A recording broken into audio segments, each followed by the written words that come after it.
রোজিনাস ক্লাবের সমস্ত মৎস্য শিকারী বন্ধু এবং ভিউয়ার্স বন্ধুদের স্বাগত।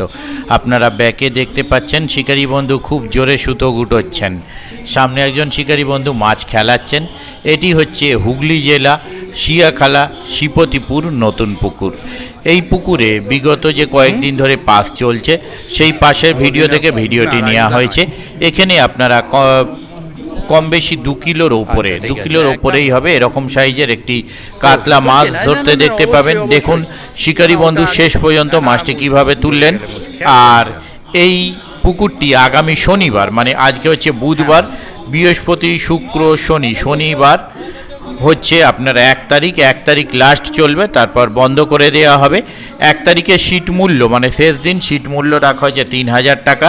তো যে সমস্ত শিকারী বন্ধুরা যোগাযোগ করতে ইচ্ছুক তাদের জন্য আমি কন্ট্যাক্ট নাম্বার স্ক্রিনে ডিসপ্লে করে দিয়েছি, তারা ওই নাম্বারের মাধ্যমে কন্ট্যাক্ট করতে পারবেন। তবে আগামী দিনে কীরকম কী মাছ খাবে তা আমি বলতে পারবো না।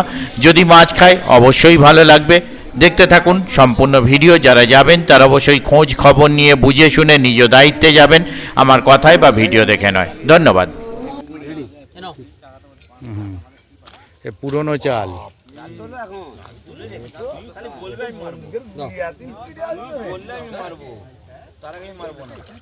এটা কি দড়ি থেকে ছিটকে এলো টপটা? বাবা, এ দারুণ ক্যাপাসিটি দাদা।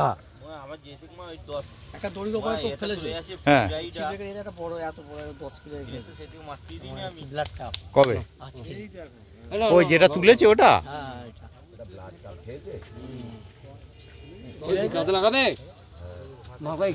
ভাঁজ ছিল, ঘপ করে নিয়েছে। চলো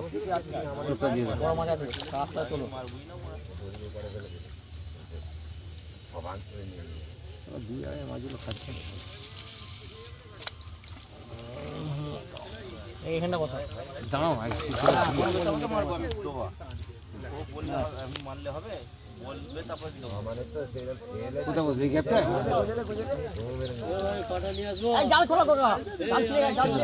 জাল ছিঁড়ে গেছে। আমি গেড়ে বেঁধে তুমুল লাগিয়ে রেখেছি। 2 আসো না, ওরা 2 কিলো পয়সা দিচ্ছি বলো, আমি গুনে দাও 2 কিলো পয়সা।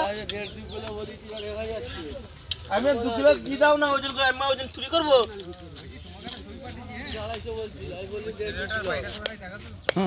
ऐसे खेले 2 किलो।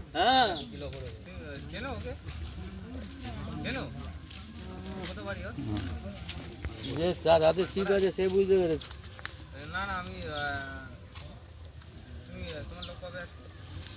কারটা কাটা আছে তোর নিচে। 2 কিলো ছুঁড়ে হয়ে যাবে।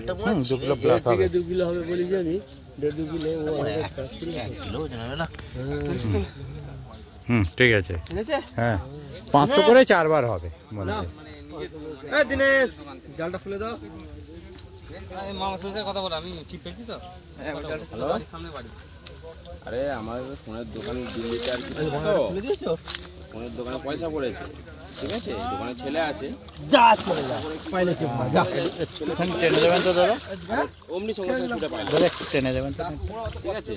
আর ফোন করছে, ফোন ঠিক আছে। কম হলে পরে লোকেই বলবে কমটা দেখায়নি। ঠিক আছে, কত নাম্বার এটা? ব্যাংকে পয়সা, হ্যাঁ 27 নম্বর, 8000 টাকা। 6 পিস হয়েছে 27-এ। হ্যাঁ।